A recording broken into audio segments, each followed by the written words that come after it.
त्यासाठी खूप चांगल्या पद्धतीने त्यांच्याकडे जे काही दिले गेलेलं आहे मटेरियल त्या दृष्टिकोनातून तपास चालू आहे।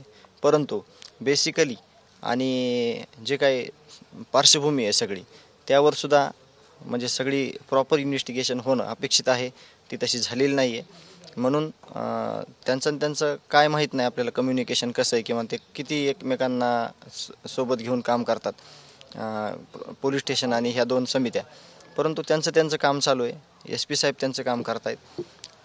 जो हा घात झाला, ज्या चुकामुळे झाला ते देखील आपण समोर आणणं आपलं म्हणजे आवश्यकता आहे आणि त्याचा प्रयत्न आम्ही प्रामाणिक करत आहोत। धनुभाऊ, आता तुम्ही बोलताना बोलले की SP साहेब अडीच महिन्यापासून चांगलं काम करत आहे, SIT सुद्धा काम करत आहे, पण नेमकं ह्याच्यात कोणतं डिपार्टमेंट आहे जे काम करीत नाही? आता हे बघा, सगळे लोक हेच आहेत। आता एवढ्या मोठ्या कारवाई केल्या 2 महिन्यातल्या SP साहेबांनी, तर काय सगळे अधिकारी बदललेत का? त्याच लोकांनी काम केलंय।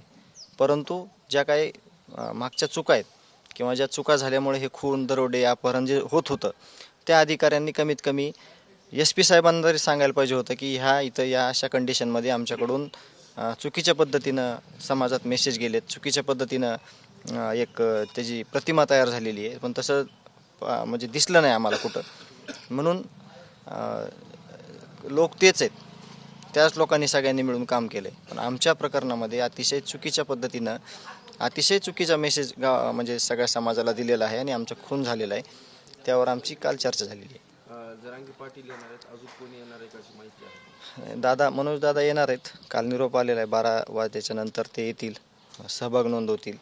आम्ही त्यांना अन्नत्याग आंदोलनामध्ये सहभागी करून घेणार आहेत, पण त्यांना प्रत्यक्ष आंदोलन करू देणार नाहीत। त्यांची तब्येत किंवा शरीर त्यांचं साथ देत नाही जास्त, म्हणून जे गावकरी आहेत आणि जे कुटुंबीय आहेत तेच फक्त आंदोलन करणार आहेत। आपलं आंदोलन हे जे 75 दिवसाच्या वर गेलेलं आहे, चालू आहे। इकडे कोणी ना कोणी राजकीय लोक येत होते किंवा सामाजिक लोक येत होते, त्यांच्याशी तुमचं काय सहकारी किंवा राजकीय संपर्क साधले नाही, कुणाशी माझा संपर्क नाही झालेला। फक्त माझा संपर्क गावकरी आणि कुटुंबीय आमच्यामध्ये समन्वय आहे आणि आमच्या दोघांनी मिळूनच हे सगळं आंदोलनाची दिशा ठरवलेली आहे। रात्री दिवस या मंडपातच राहतो, नेमकी राजूची पार्श्वभूमी काय? तो संतोष अण्णाने म्हणजे त्याचा जास्त जीव त्याच्यावर होता घरी, तो त्याला मांडीवर घ्यायचा कधी पण, आणि मुख्य प्राण्यांना जीव लावल्यानंतर ते कसं शेवटपर्यंत साथ देतात याचं एक उदाहरण बघायला भेटतं इथं।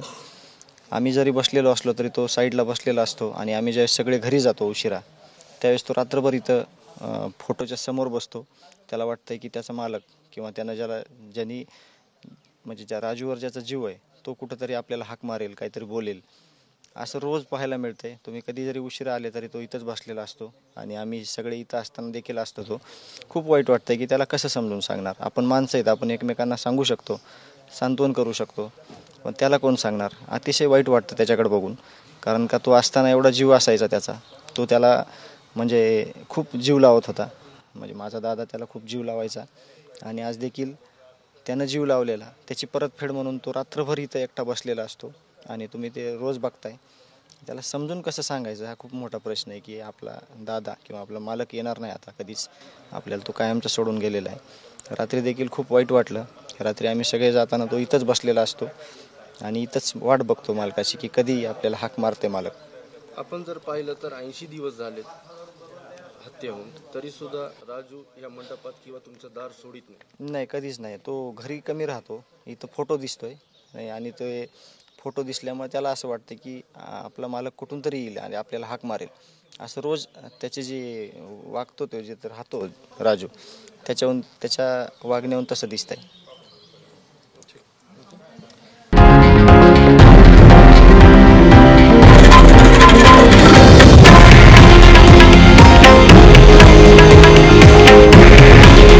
हे आहे देशातील नंबर 1 न्यूज नेटवर्क आणि आपण पाहत आहात TV9 मराठी। काळजी तुमची, हित महाराष्ट्राचं।